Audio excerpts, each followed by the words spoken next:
कैसे हैं आप लोग। उम्मीद करती हूँ आप सब अपने घरों में खैरियत से होंगे। आज जो मैं एक मेजर मसला आप लेडीज़ को बताने आई हूँ या आप लोगों को इसके बारे में नॉलेज होनी चाहिए, वो है छोटे बच्चों में यूरिन इन्फेक्शन। हमारी जो लेडीज़ हैं वो आजकल बच्चों की तरफ से कुछ लेडीज़ बिल्कुल ही लापरवाह हो जाती हैं, यानी कि बाज़ारी खाने बाज़ारी चीज़ों पर उन्होंने बच्चों को छोड़ दिया होता है। कंप्लीट जब बच्चा तकलीफ़ में आ जाता है तो फिर वो डॉक्टरों के चक्कर काटती हैं, फिर कहती हैं हमने बच्चे के लिए ये तकलीफ़ उठाई वो देखें। मैं आप लोगों को आज एक बात ख़ास तौर पर बता दूं, जो 1 साल से 5 साल तक के बच्चे बहुत नाजुक स्टेज से गुज़र रहे होते हैं। इसमें उनकी खुराक, उनकी डाइजेस्ट सिस्टम, इन सब को आपने खुद कवर करना होता है। बाहर वालों पर मत छोड़ें, बाहर की चीज़ों से बच्चों को परहेज़ करवाइए।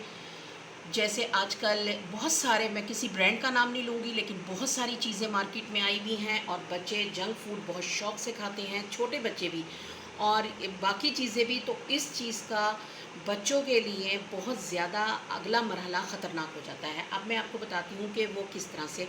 यूरिन इन्फेक्शन इसी वजह से होता है, बहुत ज़्यादा biscuit, bread, junk food use करने से छोटे बच्चों को चॉकलेट्स, कैंडीज़, ये सब चीज़ें, ये हमारे छोटे बच्चों का मैदा बहुत नाजुक होता है और वो ज़ाहिर है इतनी मिक़दार में वो पानी नहीं ले सकते हैं, पानी नहीं पीते हैं और उनके अंदर ये चीज़ जो है वो पानी अंदर खुश्क हो जाता है और यूरिन इन्फेक्शन शुरू हो जाता है। आपको कैसे पता चलता है? जब छोटा बच्चा यूरिन पास करता है तो वो बहुत अज़ियत में होता है, बहुत तकलीफ़ में होता है, वो बहुत ज़्यादा रोता है, तकलीफ़ महसूस करता है और बहुत थोड़ा-थोड़ा यूरिन पास करता है। तो आप उसी वक्त आपको समझ जाना चाहिए कि आपके बच्चे को बहुत शदीद तकलीफ़ है। इससे पहले कि ये मज़ीद बढ़ जाए, क्योंकि ये इससे पहले कि आपका बच्चा जो है बहुत ज़्यादा अज़ियत में आ जाए, तो मैं अपनी बहनों से रिक्वेस्ट करती हूँ कि इस चीज़ को नज़रों में रखें और बाहर का जितना भी फ़ूड है वो फ़ौरी तौर पर रोक दें। मुझे कुछ माँओं ने मैसेज किए हैं, मैं उसकी वजह से मैं उनके लिए ये वीडियो बना रही हूँ। ये मैंने ग्लूकोज़ रखा हुआ है। आपने करना क्या है, अगर आपका बच्चा यूरिन पास करते हुए रोना शुरू कर देता है तो आपने क्या करना है, आप उसका पानी का इस्तेमाल बढ़ा दें। अगर आप उसको फ़ीडर दे रही हैं तो फ़ीडर में अगर आप 1% आपने मतलब दूध लिया है, खुश्क दूध लिया है, तो उसका 3% जो है पानी जो है ना उसमें इस्तेमाल कीजिए, ताकि वो पानी ज़्यादा से ज़्यादा उसके बॉडी में जाए और उसको जूसेस दीजिए। मगर बाहर के जूसेस बिल्कुल नहीं, क्योंकि उसमें केमिकल होता है और वो बच्चों को बहुत नुकसान पहुंचाएगा। आपने क्या करना है, ग्लूकोज़ है ये ग्लूकोज़ लें, पानी में मिलाएं, पानी में, और पानी आप देख लें आपका पानी जो है वो ठीक है। अगर पानी में आपको कुछ गड़बड़ नज़र आती है, यानी कि फ़िल्टर वाला पानी नहीं है, तो आप इसको एक बॉयल कर लें। बॉयल कर आप किसी भी चीज़ में रख लें अपने बच्चे के लिए और 1 गिलास पानी लें। उसमें आपने 2 से 3 चम्मच ये वाले टीस्पून ये वाले आपने भर कर इस तरह से 1 गिलास पानी में डालने हैं और उसको थोड़ा-थोड़ा करके फ़ीडर में दें, गिलास में दें, कप में, किसी भी आपने बच्चे को पिलाना है।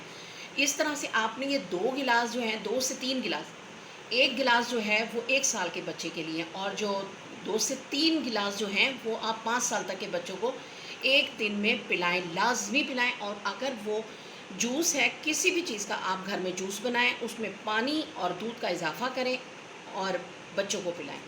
इससे ये होगा कि अगर उनको अभी स्टार्ट हुआ है यूरिन इन्फेक्शन, यानी कि अभी उनको कतरा-कतरा आ रहा है, दर्द के साथ यूरिन पास कर रहे हैं, तो इंशाल्लाह आपकी भरपूर तवज्जो की वजह से वो इस तकलीफ़ से उनको राहत मिल जाएगी, यानी कि तकलीफ़ ख़त्म हो जाएगी। और बस आपकी भरपूर तवज्जो चाहिए और कोशिश कीजिए, जितनी भी मेरी बहनें हैं, कि बाहर का जितना भी फ़ूड है वो फ़िलहाल बच्चों के लिए बंद कर दीजिए। जंक फूड से भी उनको परहेज़ करवाइए। घर में उनको तरीके के कुछ भी स्नैक्स बना कर दीजिए, कुछ भी दीजिए जो बच्चा शौक़ से खा सके। और जूसेस का इस्तेमाल मैंने आपको पहले भी बताया है कि बाहर के जूसेस मत इस्तेमाल कीजिएगा, क्योंकि बाहर जितने भी जूसेस आ रहे हैं, जितनी भी कंपनीज़ हैं, सब में केमिकल होता है जो हमारे बच्चों के लिए इंतहाई ख़तरनाक है। तो उन माँओं से जिन्होंने रिक्वेस्ट की थी इस वीडियो के लिए, उनको मैंने अब बता दिया है। आपने क्या करना है, पानी का इंटेक बढ़ा देना है, पानी ज़्यादा से ज़्यादा आपके बच्चे की बॉडी में जाना चाहिए। उसको आप ग्लूकोज़ वाला पानी ज़्यादा से ज़्यादा पिलाएं, क्योंकि इसमें एनर्जी होती है। और जब बच्चा पिएगा, ज़ाहिर है सिंपल पानी नहीं होगा, ग्लूकोज़ वाला पानी होगा। कोई भी आप घर में जूस बना के उसको थोड़ा थोड़ा देती रहें। इससे ये होगा उसकी तकलीफ़ जो है वो कम होती चली जाएगी और इंशाल्लाह वो ठीक हो जाएगा। तो